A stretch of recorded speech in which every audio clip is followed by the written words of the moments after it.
They say the best way to face your fears and to do whatever it is that you're afraid of is by taking that leap of faith and facing those fears like head on. And for me, I found that this rang true on my In Good Faith travel adventure. When I first got the spiritual call, the inner call to travel throughout the country and do what Mother God is calling me to do, it took me almost 2-3 years to mentally get this into my brain and to mentally agree and to mentally have the confidence to take this leap of faith.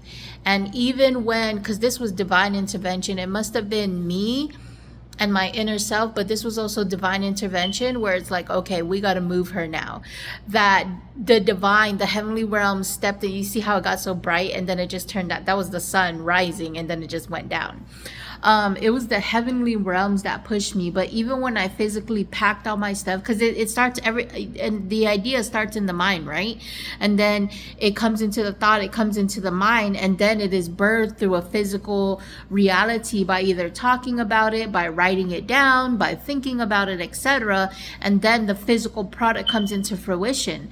So after God pushed me to mentally come into awareness, like God was mentally preparing me for this, and then it took me almost a year to actually take that leap of faith and travel. In fact, in between that year, I got afraid. Even after I packed all my stuff, moved out of my rental space, and moved away from everything, like it took me a year. I literally went back to my family's house, went back to like this comfort zone, but it was all destined and it was planned to go that way for me to continue to work on little root things. Because like I said, Mother God called me to travel the 7 seas, heal the land of seas, as the land was going to heal me. This wasn't only about me showing up for the world. This was about me finally showing up for me.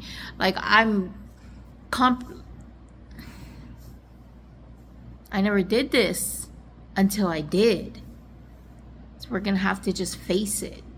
And if it's something that's truly in our heart, our mind, our body, our spirit, it's going to click, it's going to work, it's going to go.